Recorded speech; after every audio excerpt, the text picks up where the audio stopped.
सिद्धिभ्य ओम नमः सिद्धिभ्य। मंगलमय मंगल करन वीतराग विज्ञान नमो तारी जाते भई हरिहंतादि महान कर मंगल कर महा ग्रंथ करन के काज जाते मिले समाज सब पावे निज पद राज।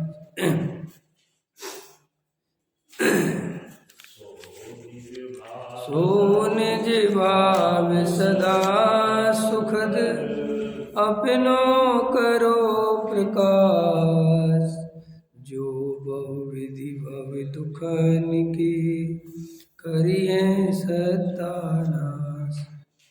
मोक्ष मार्ग प्रकाशक तीसरा अधिकार वेदनीय कर्म के उदय से होने वाला दुख और उससे निवृत्ति। पृष्ठ क्रमांक 59। इस प्रकार इसके उपाय करते हुए कदाचित तथा असाता मिटकर साता हो वहाँ भी आकुलता ही बनी रहती है, इसलिए दुखी ही रहता है। तथा ऐसे भी रहना तो होता नहीं, उपाय करते करते ही अपने को असाता का उदय ऐसा आए कि जिसका कुछ उपाय नहीं बन सके और उसकी पीड़ा बहुत हो, सही न जाए, तब उसकी आकुलता से विह्वल हो जाए, वहाँ महादुखी होता है। सो इस संसार में साता का उदय तो किसी पुण्य के उदय से किसी के कदाचित ही पाया जाता है। बहुत जीवों के बहुत काल असाता ही का उदय रहता है, इसलिए उपाय करते हैं वे झूठे हैं। ठीक है ना। ये चर्चा अपन ने असाता कर्म की ली थी, इसमें अब और आगे देखो। अथवा बाह्य सामग्री से सुख दुख मानते हैं सो भ्रम है। सुख दुख तो साता के उदय होने पर मोह के निमित्त से होता है, ऐसा प्रत्यक्ष देखने में आता है। लक्ष्य धन के धनी को सहस्त्र धन का व्यय हुआ तब वह तो दुखी है, और सत धन के धनी को सहस्त्र धन हुआ तब वह सुख मानता है। बाह्य सामग्री तो उससे 99 गुनी है। अथवा लक्ष्य धन के धनी से वो अधिक धन की इच्छा है तो वह दुखी है, और सत धन के धनी को संतोष है तो वह सुखी है। तथा समान वस्तु मिलने पर भी कोई सुख मानता है, कोई दुख मानता है। जैसे किसी को मोटे वस्त्र का मिलना दुखकारी होता है, वो किसी को सुखकारी होता है। तथा शरीर में क्षुधा आदि पीड़ा व बाहिष्ट का वियोग अनिष्ट का संयोग होने पर किसी को बहुत दुख होता है, किसी को थोड़ा होता है, किसी को नहीं होता है। इसलिए सामग्री के अधीन सुख दुख नहीं है। साता असाता का उदय होने पर मोह के परिणमन के निमित्त से ही सुख दुख मानते हैं। ठीक समझ गए। ये क्या है, अनादि काल से हमारी ये मान्यता है कि भाई संयोगों के कारण पर पदार्थों के कारण सुख दुख होता है। इस मान्यता का नाम मिथ्यात्व है। अब इस मिथ्यात्व के कारण ये जीव पर पदार्थों में सुख दुख की अपन कल्पना करते हैं कि ये पदार्थ सुख के कारण होंगे और ये पदार्थ दुख के कारण, ऐसा वर्गीकरण करते हैं। फिर क्या करते हैं, जो सुख के पदार्थ हैं उनका संग्रह करने की सोचते हैं, जो दुख के पदार्थ हैं उनको हटाने की सोचते हैं। अब जबकि वस्तु स्वरूप ऐसा है कि जो सुख और दुख ख्याल में है ना, जो दोनों चीज़ें हैं ना, वे पर पदार्थों के कारण नहीं है। ना उनका वे पर पदार्थों से सुख होता है, ना पर पदार्थों से दुख होता है। ये तो अपनी स्वयं की ऐसी मान्यता अनादि काल से चल रही है कि होता है तो वो जोड़ता है। तो टोडामल जी साहब क्या कह रहे हैं कि देखो असली बात तो क्या है कि मोह का निमित्त और असाता और साता का उदय, ठीक है, इसके कारण ये दशा होती है। तो अब जैसे वो उदाहरण दे रहे हैं कि किसी के पास 100 रुपये हैं, ठीक है, और उसको 100 रुपये का और फायदा हो गया तो बड़ा खुश हो रहा है, मज़ा आ गया, तो 200 रुपये मिलने, 300 रुपये मिले, बड़ा आनंदित है। और एक आदमी लखपति है, उसके पास लाखों रुपए हैं, लेकिन उसको आज 200 रुपये का नुकसान हो गया। तो लखपति के 200 रुपये का नुकसान हो गया, तो अभी पैसा ज़्यादा किसके है? लखपति के। और उस बेचारे के तो 200 ही रुपये आए, लेकिन देखो वो 200 रुपये में खुश है, और वो लखपति लाखों रुपए होने पर भी वहाँ 200 रुपये का नुकसान हो गया तो परेशान है। उसको अपने लाखों रुपए नहीं दिख रहे, कितना तो है अपने पास। तो ऐसा टोडामल जी उदाहरण दे रहे हैं कि 99 गुना पैसा ज़्यादा होने पर भी वो दुखी है। तो इसका मतलब अगर बाह्य सामग्री किसी को सुखी दुखी करे, तो जिसके पास जितना ज़्यादा पैसा उसको ज़्यादा सुखी होना चाहिए, लेकिन ऐसा बिल्कुल नहीं है। क्यों? सुख दुख का कारण तो अपने अंदर की कसाय और मोह पर डिपेंड करता है। मिथ्या दृष्टि है तो उसका दुख कई गुना है मिथ्यात्व के कारण, और अगर सम्यक दृष्टि है तो कसाय के कारण हल्का दुख है, कम दुख है, ज़्यादा दुख नहीं है। इसलिए जिन जीवों के मिथ्यात्व है उनके दुख की कल्पना नहीं कर सकते। क्यों नहीं कर सकते? क्योंकि उनको कुछ ज्ञान नहीं है, वस्तु स्वरूप का कोई ख्याल नहीं है, श्रद्धान नहीं है। ख्याल नहीं है माने श्रद्धान लेना, जानकारी से कुछ नहीं होता, श्रद्धान होना चाहिए। तो वो श्रद्धान नहीं होने से वे अनंत दुखी होते हैं, और रात और दिन पर पदार्थों के इष्ट वियोग से अनिष्ट संयोग, इससे महादुखी रहते हैं और रात और दिन लगे रहते हैं। देखो, किसी को भूख लगती है तो वो ज़्यादा दुखी होता है, किसी को इतनी भूख लगती है तो वो कम दुखी होता है। अगर भूख दुख का कारण हो तो एक समान दुख होना चाहिए, लेकिन एक समान नहीं होता। क्यों नहीं होता? कि जितनी कसाय जिसकी ज़्यादा होगी वो ज़्यादा दुखी होगा। ख्याल में है ना? जिसकी जैसी ज़्यादा कसाय, इसलिए दुख का कारण तो मूल में मिथ्यात्व है। मिथ्यात्व चला जाए तो दुख मिट जाए। हमें जितने दुख चल रहे हैं वर्तमान में, उसमें 99% दुख का कारण मिथ्यात्व है। 99%। चारित्र्य मोह इतना दुख का कारण नहीं है जितना दुख का कारण मिथ्यात्व सहित चारित्र्य मोह है। इसलिए और मिथ्या दर्शन का नाश करना बहुत सरल है। क्यों? वस्तु स्वरूप का सच्चा श्रद्धान करना है, इससे मिथ्यात्व का नाश हो जाता है। तो देखो यहाँ पर कहते हैं, यहाँ प्रश्न है कि बाह्य सामग्री को तुम कहते हो वैसा ही है, परंतु शरीर में तो पीड़ा होने पर दुखी होता ही है और पीड़ा ना होने पर सुखी होता है। यह तो शरीर अवस्था ही के आदि सुख दुख भाषित होते हैं ना। चलो भाई, बाह्य सामग्री तो समझ में आ गई, छोड़ो। लेकिन अपने शरीर में कोई दुख तकलीफ होती है, रोग होता है, बीमारी होती है, तब तो वो दुख होता है, वो तो ठीक है। उत्तर, आत्मा तो ज्ञान, आत्मा का तो ज्ञान इंद्रियाधीन है और इंद्रियां शरीर का अंग है। इसलिए इसमें जो अवस्था हो उसे जानने रूप ज्ञान परिणमित होता है। उसके साथ ही मोह भाव हो, उससे शरीर की अवस्था द्वारा सुख दुख विशेष जाना जाता है। तथा पुत्र धनादिक से अधिक मोह हो तो अपने शरीर का कष्ट सहे, उसका थोड़ा दुख माने, और उनका दुख होने पर अथवा संयोग मिटने पर बहुत दुख माने। देखो, है ना? हमें शरीर से भी ज़्यादा मोह अपने बच्चों से है ना। अपन अपने शरीर के कष्ट नहीं गिनते और अपने बच्चों के लिए लगे रहते हैं कि इनको दुख नहीं हो जाए। तो शरीर से भी ज़्यादा मोह बच्चों में होने के कारण अपने शरीर का दुख नहीं लगाना। तो दुख का कारण कौन हुआ? मोह है। दुख का कारण ना तो शरीर हुआ ना संयोग हुए, तो दुख का कारण क्या हुआ? कि जिसमें जहाँ जितना मोह पसरा पड़ा है वो वहाँ दुख बनेगा। इसलिए ये मान्यता झूठी है। ऐसा हमारे शरीर में तो नहीं। शरीर क्या है? लोग कितने कष्ट सहते, धन कमाने के लिए अपने जीवन को दांव पे लगा देते हैं। ये बड़ी बड़ी बिल्डिंगों में पेंट करते हैं, बेचारे लटके रहते हैं, है ना? मौत पे ही तो खड़े हैं। तुमसे पूछो काहे के लिए खड़े हो? शरीर से ज़्यादा शरीर ही नहीं रहा तो क्या करोगे?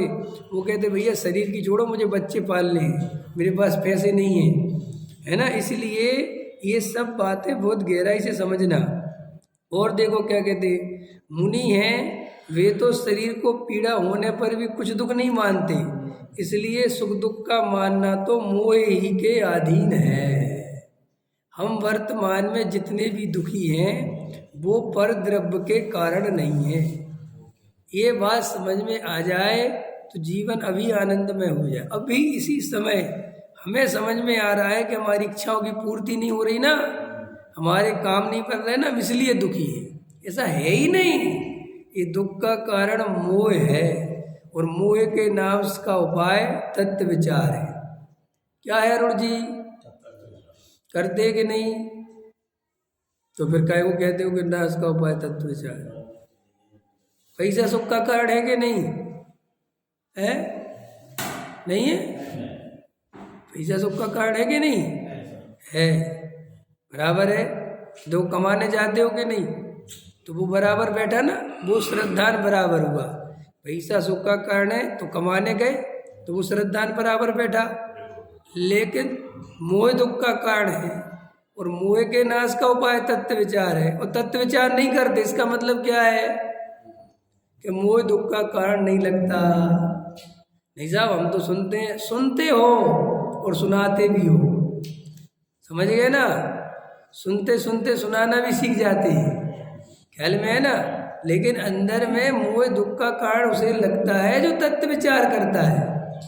तत्व विचार ही नहीं करता और कहता है कि मोह दुख का कारण है, और तत्व विचार से दुख मिटता है, वो तत्व विचार करता नहीं। इसका मतलब क्या है बोलो? 24 घंटे में 1 घंटे आत्मा का विचार नहीं करते, इसका मतलब क्या है बोलो? हाँ, कल तुम्हारा प्रश्न था ना कुछ, यही तो प्रश्न था कि तत्व विचार में मन क्यों नहीं लगता, या तत्व विचार कैसे करना चाहिए। कैसे करना चाहिए प्रश्न बाद में, पहले ये प्रश्न करो कि तत्व विचार क्यों करना चाहिए। ख्याल में है? करोगे कैसे वो तो बाद में, कि मोह के नाश के लिए। अब फिर प्रश्न करो कि मोह का नाश क्यों करना चाहिए, कि वो दुख का कारण है। अब पहले वो दुख का कारण लगना चाहिए, उसकी विधि आगे बताएंगे। पहले मोह के नाश में जब ये तुम्हें लगे तो कि इसके नाश से मैं सुखी हो जाऊंगा। कोई व्यक्ति पैसा कमाना चाहता है तो उसको पता है ना मैं क्यों कमाना चाहता हूँ, वो पैसे से क्या मिलेगा। ऐसे हमें ये विश्वास हो जाए कि ये मोह दुख का कारण है और अगर इसका नाश हो जाए तो मैं सुखी हो जाऊंगा, और मोह के नाश का उपाय तत्व विचार है, तो हम तत्व विचार करेंगे कि नहीं करेंगे? फिर करोगे, फिर अपने आप समझ में आएगा कि तत्व विचार कैसे करना है। अभी तो प्रश्न पता प्रॉब्लम ये है कि हमारे साथ हमारा इलाज ऐसा हो रहा है कि हमसे ना तो कोई हमारा दुख पूछता है, ना हम अपना दुख किसी को बताते हैं जो हमें असली लगता है। अभी तो बिना दुख बताए ही हमारा इलाज होता है, और वो इलाज हम करवाते रहते हैं जबकि अंदर में हमें वो दुख है ही नहीं। ख्याल में आया कि नहीं आया? कल मैंने लिया था, लोग धर्म क्यों करना चाहते हैं। लोग मंदिर, पूजा पाठ, भक्ति, स्वाध्याय, जो कुछ भी है सब धर्मों में क्यों लगे रहते हैं? सिर्फ और सिर्फ संसार की व्यवस्था बढ़िया चलती रहे इसके लिए, और कोई लेना देना नहीं है। सम्यक दर्शन चाहिए, बताओ, हृदय पे हाथ रखो। अरुण जी, सम्यक दर्शन चाहिए कि नहीं चाहिए? बताओ, सही बताओ। ईमानदारी, मेरे इधर ईमानदारी, बाकी सब जगह चलना चलने दो। बताओ, चाहिए? चाहिए? बताओ, चाहिए? अरविंद जी बताओ, सम्यक दर्शन चाहिए? वास्तव में चाहिए कि झूठ झूठ चाहिए? हृदय पे हाथ रखो, इसमें क्या सोचो तो, घबराते क्यों? ऐसा प्रश्न ही नहीं करता कोई। हमें पता है कि नहीं चाहिए, तुम क्या बताओगे? क्या क्यों साहब? ये हम नहीं कह रहे, टोडामल जी ने तर्क अपनाया है कि भाई तुझे चाहिए होता तो तू सम्यक दर्शन का पुरुषार्थ करता ना। तू सारा की सारी ताकत पुण्य में लगाता है, इसलिए तुझे सम्यक दर्शन नहीं चाहिए। और तुझे पता भी है कि सम्यक दर्शन का एक कारण नहीं है, फिर तू उन्हीं कारणों में एकत्र बुद्धि से लगा रहता है। इसका मतलब क्या है कि तुझे सम्यक दर्शन नहीं चाहिए। भाई, सम्यक दृष्टि के प्रभावनांग होता है, प्रभावना करने से कोई सम्यक दृष्टि नहीं होता। क्या कहा मैंने? उन तक समझ में आ रहा कि नहीं आ रहा? दोबारा बोलो, सम्यक दृष्टि के प्रभावना अंग होता है, प्रभावना करने से कोई सम्यक दृष्टि नहीं होता। तो प्रभावना करने से क्या होता है? पुण्य बनता है। और पुण्य बांधना है, क्या चाहिए आपको? पुण्य चाहिए, तो पुण्य मिल रहा है। तो देखो क्या ये बात समझो गहराई से, तत्व विचार करने में मन नहीं लगता, इसलिए नहीं लगता कि तत्व विचार की कोई आवश्यकता महसूस नहीं होती। हमारा मन कहाँ लगता है? हमारा उपयोग कहाँ लगता है? बताओ। उपयोग है ना अपना, चाहे जहाँ लग जाता है गलत। उपयोग बहुत समझदार है, उपयोग तुम्हारा गुलाम है। वो तो कहता है कि तुम्हें क्या चाहिए, क्या चाहिए? मुझे यहाँ से साहब कॉलेज जाना है, कटवारी सराय जाना है, तो तुरंत बताएगा ना उपयोग। वहाँ से ट्रेन मिलेगी, उपयोग वहाँ काम करने लगेगा। तुमने उसको काम दिया, उसने तो काम किया कि नहीं किया? तुमने कहा पैसा चाहिए, उपयोग दिमाग लगाना चालू कर देगा ना कि देखो भाई पैसे ऐसे बनेगा। तो उपयोग की कहाँ गलती है? गलती तो तुम्हारे अंदर के श्रद्धान की है ना। तुम्हारी जहाँ जो चाहे तो बेचारा बताने लगता है। अब तुम्हारा तत्व विचार में उपयोग इसलिए नहीं लगता क्या भाई तत्व विचार की आवश्यकता ही महसूस नहीं होती। क्यों नहीं होती? क्योंकि मोह दुख का कारण नहीं लगता। हमें जो बीमारी होती है, जो तकलीफ होती है, मुझे हार्ट में प्रॉब्लम हो रही, तो हार्ट स्पेशलिस्ट याद आने लगते ना पंकज जी कि कहाँ मिलेंगे, कहाँ है, अच्छा बढ़िया से बढ़िया कहाँ है, कि क्यों क्या दिक्कत है कि यार हार्ट में कुछ तकलीफ हो रही है। स्किन में कोई तकलीफ, स्किन स्पेशलिस्ट कहाँ मिलेंगे? होते हैं ना, सब स्पेशलिस्ट ढूंढने लगते हो ना 2 मिनट में। तो भाई साहब ये जो दुनिया भर की, जमाने भर की चल रही है चर्चाएं, इसमें ऐसा प्रश्न क्यों नहीं होता मन में? कितना सुनने के बाद भी, 20-20 साल हो गए निकलने के बाद भी, हमें आखिर वास्तव में आत्मा की सच्ची प्यास जगती क्यों नहीं है? पंकज जी, अरविंद जी, जैन साहब, हम मुमुक्षु बन गए भाई साहब। अगर हमें आत्मा की प्यास नहीं जगी होती तो मुमुक्षु क्यों बनते? किसने कहा आत्मा की प्यास जगने से मुमुक्षु बनते? किससे पूछ के आए थे तुम्हें? मुमुक्षु नाम रखने से कोई मुमुक्षु होता है? गुरुदेव की फोटो के ग्रुप में शामिल होने से कोई गुरुदेव वाला होता है? आप क्या सोचते हो कि आप गुरुदेव के में आ गए तो आपको आत्मा की जिज्ञासा थी, आत्मा के कारण है? नो, आप थोड़े से तर्कशील थे, आप थोड़े से विचारशील थे। तो जो भी व्यक्ति थोड़ा सा विचारशील होता है वो पाखंड से बाहर निकल जाता है, समझ गए ना? वो इसलिए निकल जाता है कि उसको लगता है तो ज्यादा ही पागलपन है। तो मुमुक्षुओं में देखता है थोड़ा कम पागलपन है। तो जहाँ ज्यादा पागलपन है और विचारशील होगा तो जहाँ कम पागलपन होगा वहां घुस जाएगा कि नहीं घुस जाएगा? कोई भी व्यक्ति कैसे जाएगा?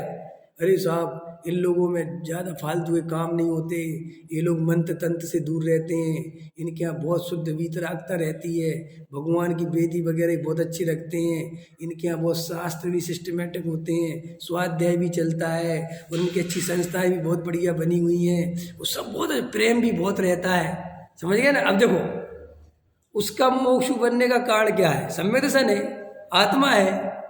उसके जो बाहरी रूपक उसको बहुत अच्छे लगते हैं और वहां पे देख रहा है एक महाराज कुछ कर रहा है, एक महाराज कुछ कर रहा है, कभी ये कभी तो कहता हमें नहीं जाने की उसमें अंत में। तो ऐसे बहुत सारे मोक्षु बन जाते हैं ख्याल में ना। अब तुम यहाँ पे भी आ गए तो यहाँ पे भी तुम क्या करोगे?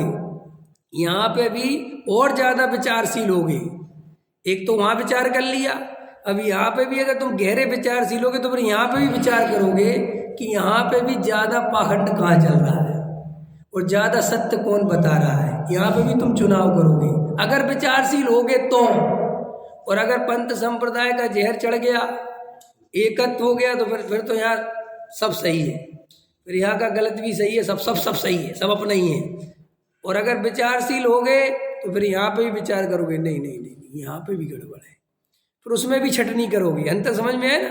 जैसे जो एग्जामिनेशन होते हैं कैसे करते हैं, पहले 10 लाख विद्यार्थियों से लेंगे, उसमें से छटनी करके 1000 बचाएंगे, ख्याल में ना? 99,000 आउट, फिर 99,000 में जो 1000 बचे फिर उसमें से कुछ एक प्रोसेस रखेंगे, फिर 100 बचाएंगे, फिर कोई प्रोसेस रखेंगे 10 बचाएंगे, ख्याल में है ना, उनको तो 10 चाहिए। ऐसे ही 608 जीव मोक्ष जाते हैं ना, वैसे ही खरबों अरबों में से अनंतों में से छटते हैं। और वे छटने वाले हैं कैसे? जो विचारशील हैं, जो पंथ संप्रदाय जाति इनके चक्रों से बच जाते हैं, जिनको एक आत्मा से ही सच्चा प्रेम बना रहता है अंत तक। क्योंकि जीव कहाँ लुट जाए थोड़ी पता है, कहाँ फंस जाए कोई पता थोड़ी है, किसकी किसके नाम से निकला था और क्या करने लग जाए कोई पता थोड़ी है।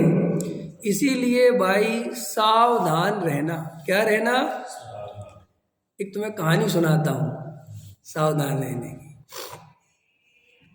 एक बहुत बूढ़ा व्यक्ति था और वो लोगों को पेड़ पे चढ़ना सिखाता था। कहाँ चढ़ना सिखाता था? पुराने जमाने की कथा है, पहले पेड़ पे चढ़ना भी बहुत कला थी, ऊपर तक जाना। बड़े बड़े पेड़ होते थे, तो वो बड़े बड़े राजकुमारों को, बड़े बड़े राजाओं के लड़कों को कई तरह की विद्या सिखाता था। तो पेड़ पे चढ़ने की भी एक कला थी।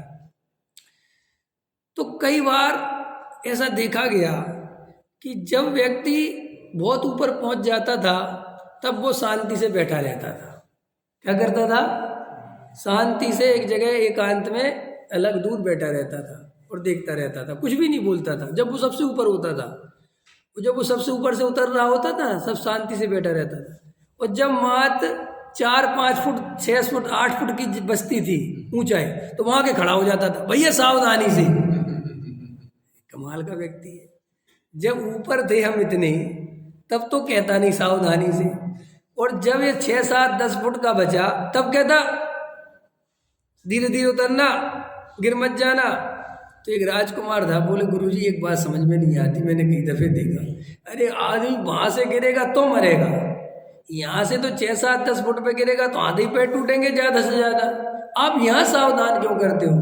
बोले बेटे, जब सबसे ऊपर होते हैं तब तो डरते हैं, वहाँ सावधान करने की जरूरत, वहाँ तो खुद ही संभल के उतरता है। लापरवाही तो यहाँ आके करता है।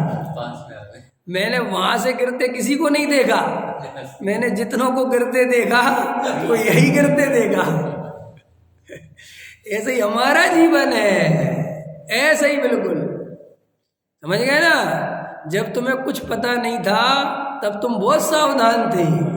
अरे हम कुछ नहीं जानते भाई, हमें क्या पता, आप बताओ। तब तुम्हारी सुनने की, समझने की इच्छा अलग थी, बहुत सावधान थे। तब तुम ग्रुप में नए नए जुड़े थे, ख्याल में, तब तुम्हारे सुनने का स्टाइल अलग था। और जब तुम यहाँ रच पच गए, बस बेहोश हो गए, फिर खत्म, फिर बिल्कुल असावधान, फिर भूल ही गए ये तत्व विचार क्या होता है, ये मुझे क्यों आया हूँ, मैं क्या करना है, मुझे क्या नहीं करना है, ये जीवन काय के लिए मिला है, ये आत्मा की चर्चा काय के लिए मिली है। फिर बस यहाँ पे जिस रंग राग से बच के आए थे उसी रंग राग की पूर्ति में जीवन लगाने लग गए। तो जीव को अंतरंग में सावधान यही होना है, बहुत सावधान होना है, बहुत सावधान होना है। क्यों? ये अनादि काल से जो मोह का नाश नहीं हुआ, ये ऐसे ही तो नहीं हुआ। जो मुनि व्रत धार अनंत यह पढ़ते हैं ना, ये सब क्यों लिखा? इसलिए तो लिखा कि भाई ये मोक्ष मार्ग उन्हीं जीवों को मिलता है जो अंत तक सावधान रहते हैं, और जो बीच में ही लापरवाही कर जाते हैं, तत्व विचार नहीं करते, भले ही आत्मा की बात समझते हैं, वे मोह का नाश नहीं करते। दो ही चीजों में तो उलझता है व्यक्ति धर्म के नाम पर, या तो पंथ संप्रदाय में उलझता है, वहां जीवन पूरा कर देता है, उसकी पूर्ति में पूरा कर देता है, अथवा धर्म के नाम पर क्रिया कांडों में उलझ जाता है, वो सोचता है ये सब करने से धर्म होगा, अथवा ये बहुत जरूरी है। अथवा तीसरा, पुण्य को हे कहते हुए भी पुण्य अच्छा है और पुण्य करना चाहिए, पाप से तो अच्छा ही है, इसमें उलझ जाता है।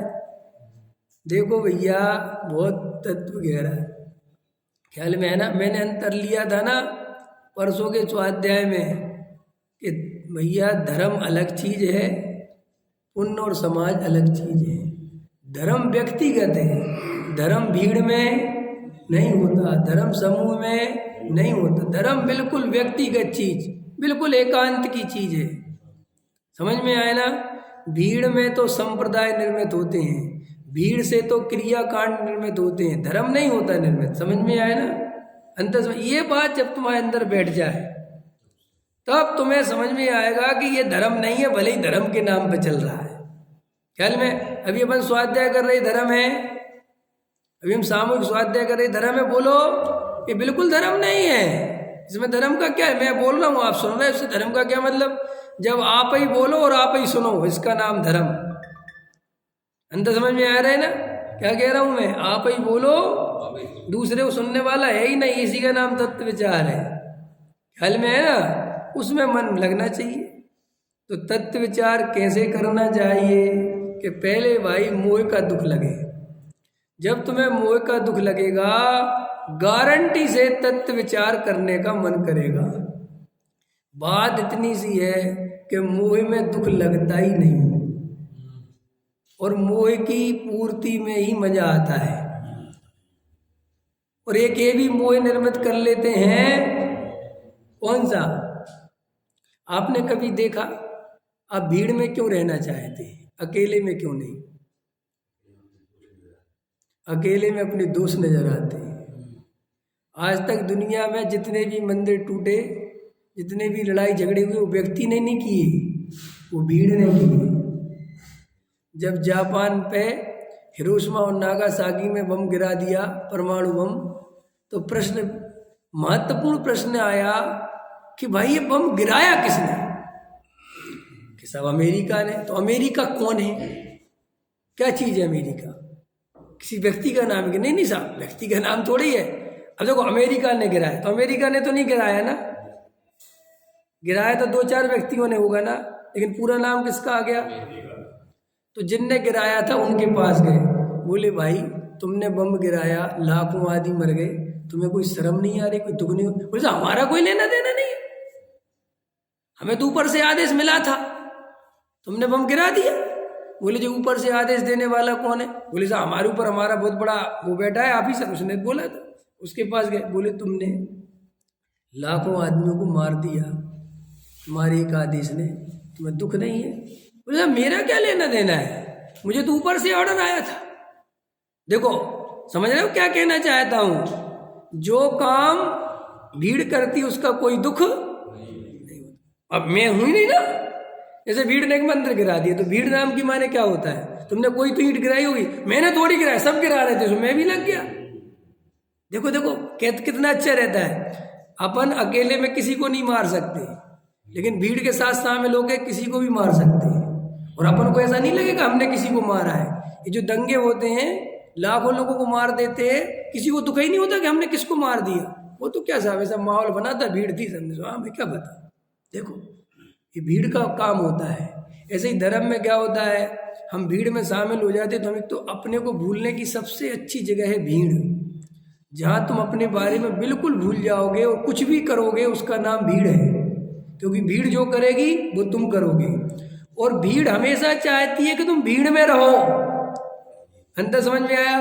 क्योंकि तुम अलग हो जाओगे तो भीड़ को बर्दाश्त नहीं होता। वो कहता जी अपने आप को बहुत कुछ समझ रहा है, आजकल बड़ा अलग अलग घूमता है।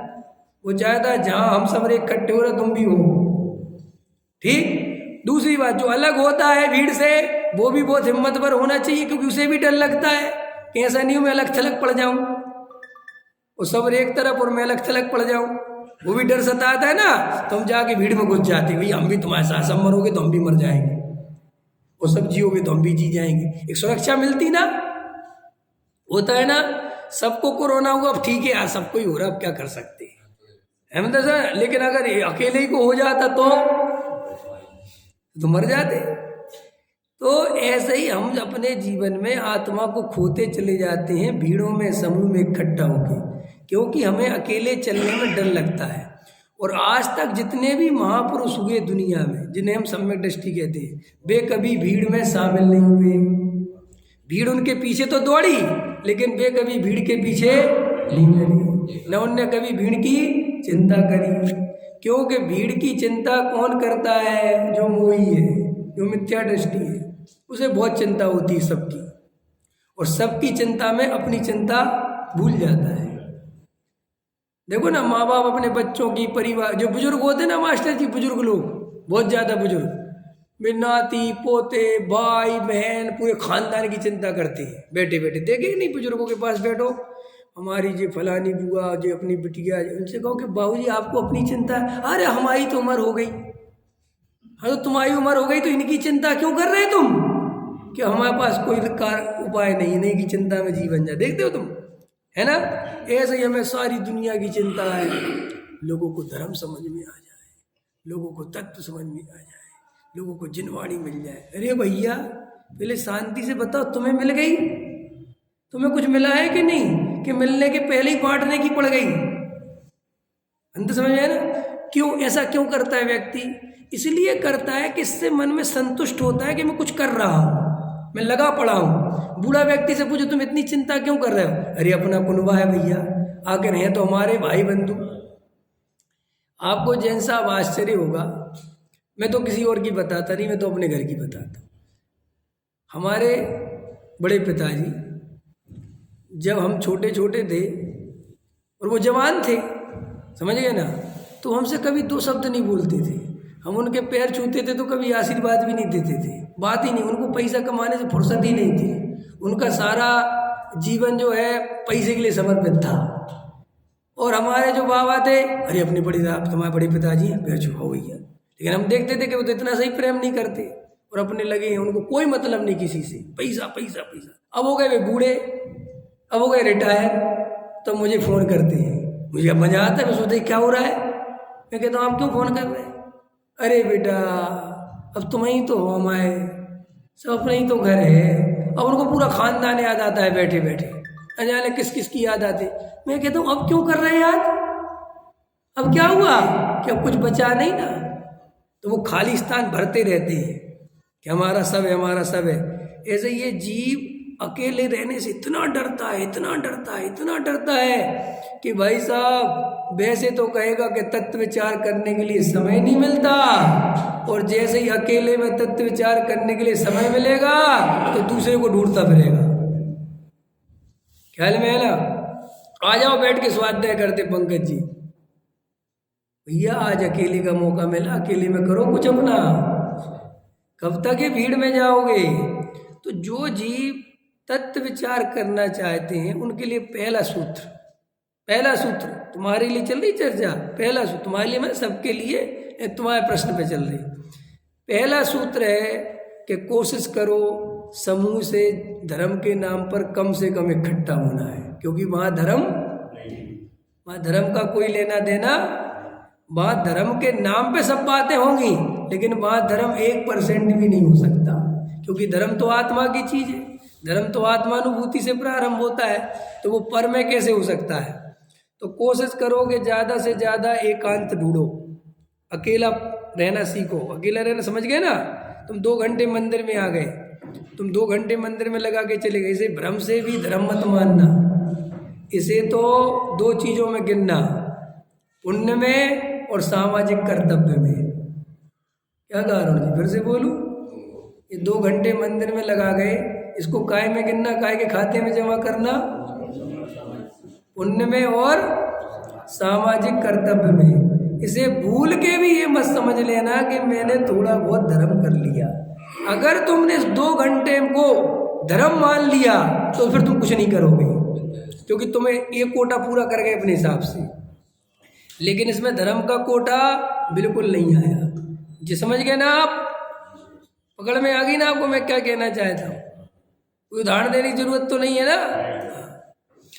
अब आप जब इस 2 के विभाग करोगे कि ये तो इस खाते में गए, अब धर्म का विभाग, अब धर्म के खाते में कुछ नहीं गया आज, धर्म के खाते में कब जाएगा, जब अब एकांत में बैठ के, चाहे वो घर पे करो चाहे मंदिर में, वो कहीं पे बैठ करो, न जहाँ कोई हो, न कोई भीड़ हो, न किसी से मिलना जुलना हो, एकांत में बैठ के अपने स्वरूप को निहारोगे, त्रिकाली ध्रुव भगवान आत्मा पर दृष्टि डालोगे। समझ लेना अब ये समय धर्म के लिए चल रहा है। अंतर समझ में आया। लेकिन अमूमन लोग, सारी दुनिया के लोग, ये जो पुण्य का खाता है और ये जो सामाजिक कर्तव्य है, इसमें ही धर्म की कल्पना करके जीवन निकाल देते हैं। और सोचते साहब वो तो हमें पता है धर्म तो आत्मानुभव से होता है। तो भैया एक बात तो बताओ, तुम्हें ये पता है तो तुम आत्मानुभव के लिए समय कब निकालते हो? कि हम स्वाध्याय में जाते हैं ना रोज, भैया वो आत्मानुभव के लिए नहीं है, वो उसका आत्मानुभव से क्या संबंध है? कि क्यों? उसमें आत्मा की बात चलती है, आत्मा की बात चलती समझने के लिए। अनुभव तो अकेले में बैठ के एकांत में करना पड़ेगा। ये तो समझा दिया तुम्हें स्वरूप, यहाँ तो तुम्हारी गलतियां निकाल दी जाती हैं, ये गलती कर रहे हो, ये गलती कर रहे हो, ये गलती कर रहे हो, ख्याल में ना। और अब तो गलतियां भी निकालने वाले बहुत कम हैं। गलतियां निकालने वाले कम क्यों हैं? क्योंकि गलतियां, हमारी गलतियां कैसे निकलती हैं? देखो, जिससे तुम्हें कोई फर्क नहीं पड़ता, तुम्हें कोई फर्क ही नहीं पड़ता उन गलतियों को सुन के। देखो भैया, जीव अनादि काल से मिथ्या दृष्टि है, चार गतियों में घूम रहा है, पुण्य पाप में उलझा पड़ा हुआ है, पुण्य में उपादेय बुद्धि करी, याश्रव तत्व संबंधी भूले। अब ये भाषा से तुम्हारे अंदर कुछ नहीं होता, क्योंकि इस भाषा से तुम्हें लगता ही नहीं कि ये मेरे से कहा जा रहा है। अंतर समझ में? क्योंकि परिचित हो गए ना इस भाषा से। साफ पुण्य है, हाँ बिल्कुल बराबर है, लेकिन इसकी व्याख्या तो करो, क्या है इसका मतलब? वो नहीं, क्योंकि वो वहां तक जाओगे तो तुम्हारी जमीन खिसकेगी, और वहां तक कोई नहीं जाता। अंतर समझ में आया ना? ये समाज का काम है इसका, ये कोई बात नहीं कर। क्यों? कि ये सब बातों में विवाद खड़े होते हैं, और ये विवाद के नाम पे डरता है, इस होता जो चल रहा है चलने दो, जो हो रहा है होना। तो यहाँ से क्या होता है, सत्य दबता चला जाता है, और वो गलतियां जहाँ से निकलनी चाहिए वो नहीं निकलती। तो जैसे जीव मिथ्या दृष्टि, क्या दिक्कत है? कोई दिक्कत? जीव मिथ्या दृष्टि है कोई दिक्कत? कोई दिक्कत नहीं। और अरुण जी मिथ्या दृष्टि है, अब बहुत दिक्कत है, अब बात नहीं चलेगी। तुम 1 घंटे तक अरुण जी को मिथ्या दृष्टि नहीं कह सकते, जीव को मिथ्या दृष्टि कह सकते हो, और हमें कोई दिक्कत नहीं, हम बिल्कुल हाँ में हाँ मिलाएंगे, क्योंकि हमें जीव से कोई लेना देना नहीं है, और हम जीव की चाहे जितनी बुराई सुन सकते हैं, हमें क्या दिक्कत है? कर ही रहे ना सबरे, चार गति में घूम रहा है, निगोश से निकला है, नरकों में पड़ा है, यहाँ सड़ रहा है, वहाँ सड़ने दो जो हो रहा है, मैं तो नहीं ना। नहीं, तुम्हारी चर्चा नहीं है, हाँ तो फिर ठीक है। हमने ये सब खोज रखा है। क्यों? डॉक्टर के पास जाते हो ना तुम, डॉक्टर के पास, तो डॉक्टर के पास जाते हो तो वो तुम्हारा नाम पूछता है कि कहता बताओ जीव को क्या हुआ है? वह नाम तुम्हारा लिखा जाता है ना। तुम ऐसा तो नहीं कहते डॉक्टर साहब बीमारी हो गई है जीव को, वो परेशान चल रहा है और बहुत दुखी है, वो कहते क्या है, कौन है ये जीव, क्या है? ऐसा तो नहीं बोलते। डॉक्टर साहब जैन साहब को बीमारी हो गई, जैन समाज को, वो कहता मुझे जैन समाज से लेना देना नहीं, तू अपना बता कि मैं जैन हूं ना, वो जैन समाज, ऐसे जीव समाज। समझ गए ना मैं क्या कह रहा हूँ? व्यक्ति, वहां तुम अपना नाम लिखते हो विवेक कुमार जैन, उम्र 36 साल, ठीक है ना? अब बोल तेरी बीमारी क्या है, जैसे यहाँ अपना नाम लिखवाया करो। वो जीव तो सभी हैं, अब मेरा नाम लिखो इस पर्याय का, अरुण कुमार, उम्र 62 वर्ष, बीमारी मिथ्या दर्शन, अब इलाज करो। अब बात बनेगी, अब पकड़ में आएगी बीमारी। अब तुम्हें मशीन में हम डाल सकते हैं, क्योंकि तुमने एक्सेप्ट किया कि मेरे को है। अभी तो सबको है जी, तो हम सबको डाल दें मशीन में, हाँ सबकी चल रही, सब में कोई दिक्कत नहीं। इस समूह में यही तो दिक्कत है, जहाँ तुम बचे रहते हो वो निकल जाते हो बच के, ख्याल में है ना? समझ गए ना? भीड़ में मजा यही तो है कि तुम पकड़े नहीं जाते। चोर भीड़ कहाँ देखते हैं, चोर कहाँ जाते हैं, कौन सी जगहों पे? भीड़ में, जहाँ पॉकेट मार होते हैं, उनको ऐसी थोड़ी चाहिए सुनसान जगह, उनको क्या चाहिए? भीड़, जहाँ इतनी धक्का मुक्की हो रही हो कि पर्स निकालने में बहुत आसानी हो। ऐसे ही मिथ्या दृष्टि जीव समूह देखता है, भीड़ देखता है, जहाँ सबकी चर्चा चले मेरी नहीं चले, मेरा, समझ गए ना? ये हम प्रशंसा करते हैं नाम ले लेके, और धर्म की चर्चा करते हैं जीव कह के। क्या कमाल के लोग हैं ना अपन। किसी ने दान दिया हो, आओ साहब फलाना आदमी 10 लाख रुपए दिए, और धर्म की चर्चा नहीं करते नाम लेके कि जो मिथ्या दृष्टि है आओ। कोई कहता है किसी आओ मिथ्या दृष्टि जीव आओ, अरे किसी बात कर रहे साहब, हम तो तुम्हारे प्रवचन में कल से आएंगे ही नहीं, तुम भरी सभा में मिथ्या दृष्टि कहते हो। हाँ, अकेले में मिथ्या दृष्टि बने रहो और जीव राज मिथ्या दृष्टि कहते भी रहो, लेकिन मुझे मिथ्या, देखो ये पर्याय का एकत्व कितना भयंकर है। ये लोग एक तरफ तो कहते मैं तो सब आत्मा, काहे के आत्मा हूं? तुम्हारा ऐसा ऑपरेशन करने वाला मिलता नहीं तुम्हें, तुम्हारी जमीन खिसक जाए अंदर से। वो तुम्हें ऐसी जमीन खिसकवाना नहीं चाहते, क्योंकि आदमी को अंदर बल बना रहता है ना, वो धार्मिक है धार्मिक है, और उसकी ऐसी जमीन खिसका तो उसे बड़ी तकलीफ होती है। हम तो अभी तक अपने कुछ मान नहीं रहे थे, और तुमने तो सभी खत्म कर दिया हमारा। अरे भाई, ईमानदारी से सम्यक दृष्टि होना हो, वास्तव में मोक्ष जाना हो, तो इन बातों को सुनना ही पड़ेगा, समझना ही पड़ेगा, ये दोष निकालने ही पड़ेंगे, वरना काम नहीं चलेगा। तुम्हारी जगत में कदम कदम पर प्रशंसा करने वाले मिलेंगे, क्योंकि उनको अपने काम निकलवाने हैं, लेकिन जिन्हें तुम्हारा मिथ्या दर्शन दूर करना है, वे तुम्हारी प्रशंसा कभी नहीं करेंगे, वे तुम्हारा दोष बताएंगे कि क्यों, कि भैया तुम्हारी प्रशंसा करके तो तुम वैसे ही अनादिकाल से घूम रहे, ये भाव भी चला जाएगा। ख्याल में है ना? सच्चा गुरु तो वो ही है जो वास्तव में जो जीव जहाँ जहाँ जैसा खड़ा है वैसा समझा दे। ख्याल में है ना? कोई इधर उधर की बात नहीं। मूल बात ये है कि तत्व विचार में मन नहीं लगता, तो तत्व विचार में मन इसलिए ही नहीं लगता क्योंकि अभी तत्व विचार की कोई आवश्यकता महसूस नहीं। हाँ, अभी सिर्फ सुना है कि तत्व विचार जरूरी है। समझ में आया कि नहीं आया? पूजा में मन क्यों लगता है बताओ? पूजा करने में मन लगता है कि नहीं लगता जैन साहब? अरविंद जी बताओ कि लगता है कि नहीं लगता? लगता है साहब। भक्ति करने में मन लगता है कि नहीं लगता है साहब? स्वाध्याय करने में लगता है साहब। विधान करने में लगता है साहब। तीर्थ की वंदना करने में लगता है साहब। लगता है ना? तो तत्व विचार में क्यों नहीं लगता? प्रश्न है, इन सब में क्यों लगता और तत्व विचार में क्यों नहीं लगता? सुनो, मैं बताता हूँ उत्तर। तत्व विचार में राग का अभाव होता है और इनमें राग की पूर्ति होती है। क्या कहा मैंने? तत्व विचार करने से राग का भाव होता है और राग का भाव ये करना चाहता नहीं, और यहाँ आके राग की पूर्ति होती है। समझ में है ना? दो तरह की पूजा होती है अरविंद जी। कौन से मजा आती? विशेष के सामान्य। कौन सी पूजा में ज्यादा आनंद आता है? फिर अरुण जी बताओ, ये तो बताएंगे नहीं, आप बताओ। है विशेष, जिसमें हाँ, जिसमें अच्छे अच्छे विधानाचार्य हो, संजीव जी जैसे, है ना, बढ़िया म्यूजिक हो। ओहो, मोक्ष के प्रेमी हमने ओ कर्मों से लड़ते देखे।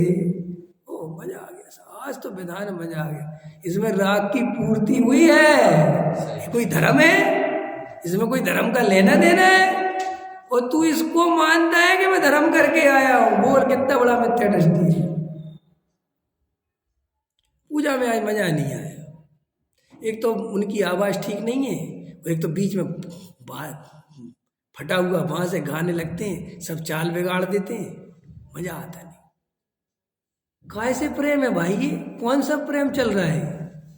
हमारे मास्टर जी 14 साल हो गए मेरे को मास्टर जी को देखते देखते। मुझे 14 साल हो गए दिल्ली में। हमारे मास्टर शुरू से कहते यार पंडित साहब ये म्यूजिक कम करो। अब तो मैं आता ही नहीं, बैठते ऐसे उसमें कहते थे आप एक कम करना। मैं कहा मैं तो करता ही नहीं ख्याल में, मुझे तो वैसे कुछ लेकिन लोग मानते नहीं है। अब इसकी आवाज़ कम करो, अब पड़ोसी परेशान हो रहे तो लोग आवाज़ तेज करते हैं। मैं उनसे पूछता हूँ कि आवाज़ तेज क्यों करते हो? तुम्हें किसको सुनाना है? क्यों सुनाना चाहते? क्यों गदर मचा रहे? क्यों हल्ला मचाते? चुपचाप नहीं कर सकते? मजा नहीं आता ना जब आवाज पूरे फैलती। हमारे यहाँ कुछ हो रहा है तो हमारे यहाँ कुछ हो रहा है तो खुशी की बात है, और फिर कोई दूसरे के यहाँ होता है जी। कैसा धर्म है तुम्हारा? हमारा सच्चा है, उनका झूठा है, तो तुम ज्यादा हल्ला मचा सकते हो। तुम्हारा सच्चा है तो है। अंदर समझ में आया मैं क्या कहना चाहता हूँ? हमारी देखिए, हमारी स्थिति देखिए कितनी खतरनाक है। आज महावीर जयंती है, आज महावीर भगवान का जन्म कल्याण है, खुशी होती है ना? अरे होती है कि नहीं? और रामनवमी में क्यों नहीं होती? राम में क्या कमी है जी? राम भगवान सिद्ध है कि नहीं? अरे हाँ या ना? तो रामनवमी में क्या दिक्कत है तुम्हें? लेकिन मजा नहीं आता। कोई कहता है रामनवमी, अच्छा रामनवमी है क्या? ठीक है ठीक है। क्यों भैया, क्या हो गया? क्या दिक्कत है? खुशी क्यों नहीं उतनी जितनी महावीर की हुई थी? राम में कोई कमी है? क्योंकि जो तुम्हारे हमारे तो आदर्श ही सिद्ध भगवान है ना, अनंत तो है ही नहीं, तो अनंत वाली तो कोई बात ही नहीं रही। तो राम सिद्ध है कि नहीं?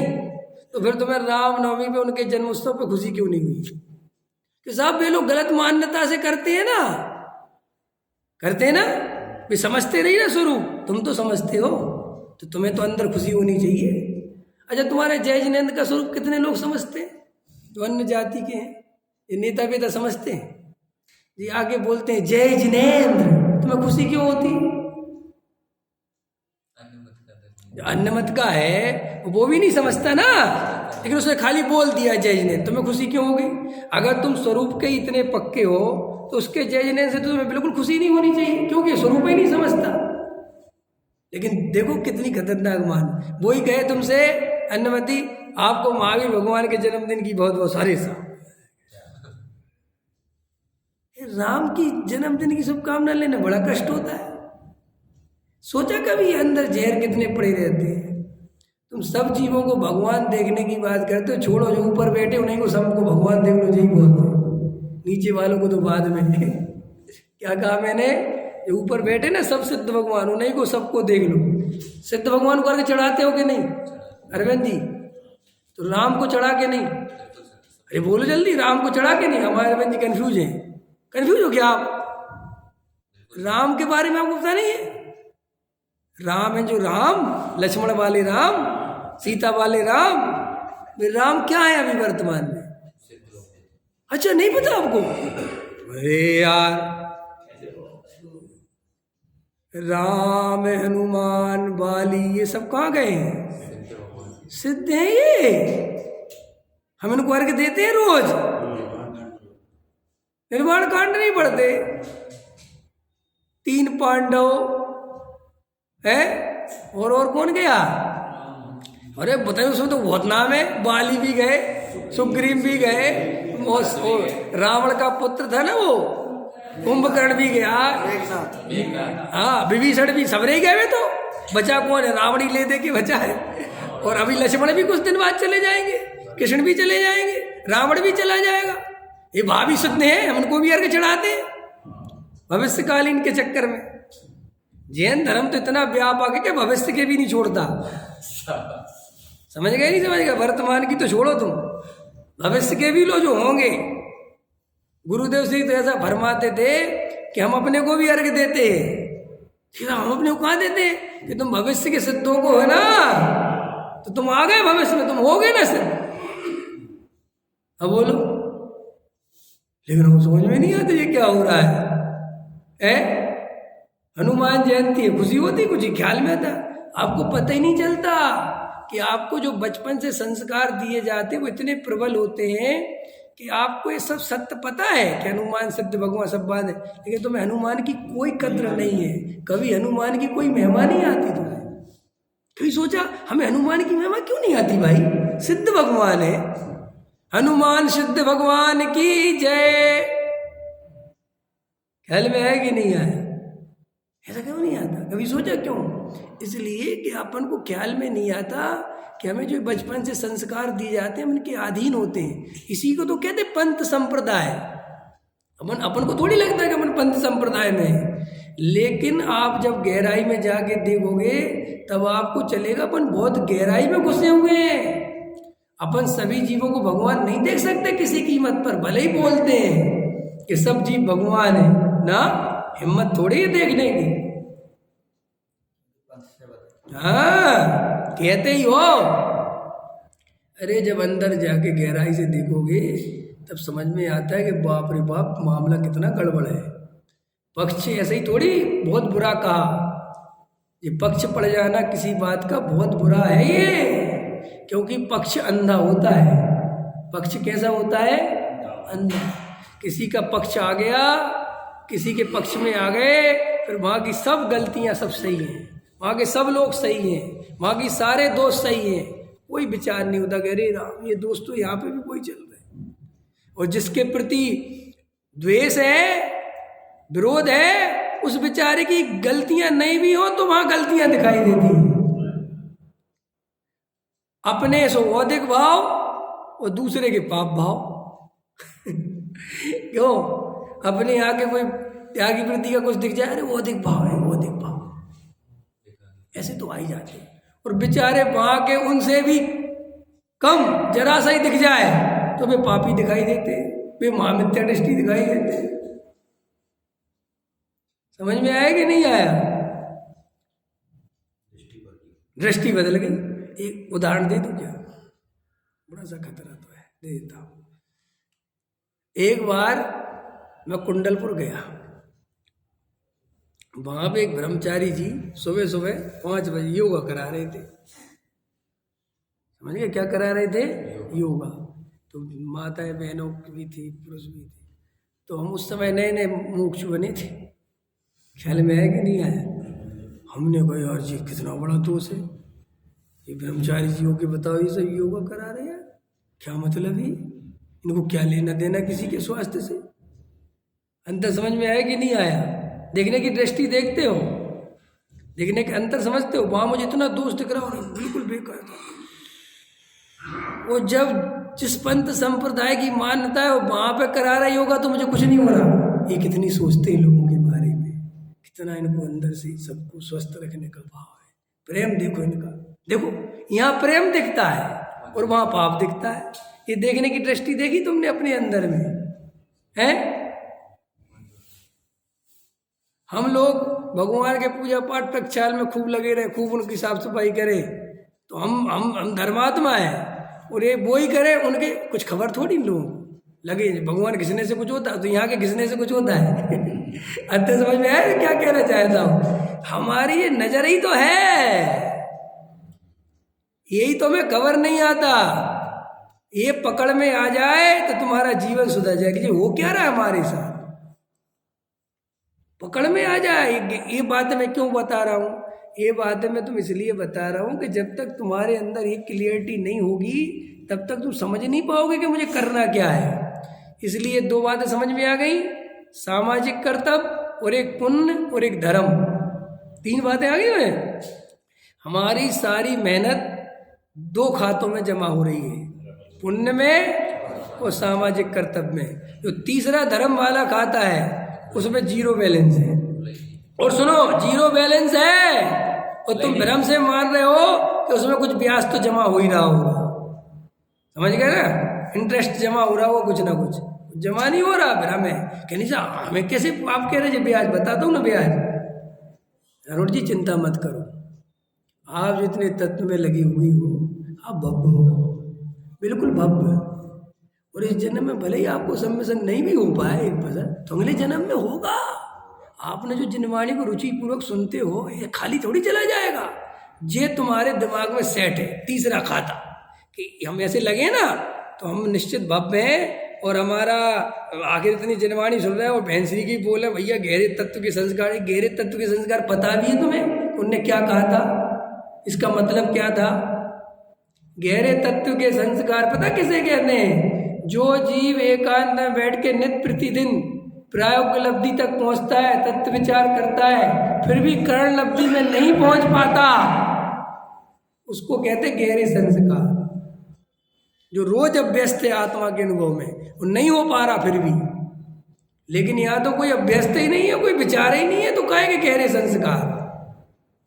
अंतर समझ में आया ना? और ये तो बहुत खुश करने की बातें हैं, और खुश होना हो तो होते रहो कि तुमने जिनवाणी सुनी है, ये सुना है, वो सुना है। तो थोड़ा सा जैसे बच्चे को राजा बेटा कह देते ना कि ज़्यादा निराश नहीं हो जाए, तो राजा बेटा है तो बढ़िया है, ये ऐसे ही राजा बेटा है। ये वो तत्व प्रति चित्ते नयन वार्ता उस लोग सुनाते रहते, उसका अर्थ समझते हो कभी?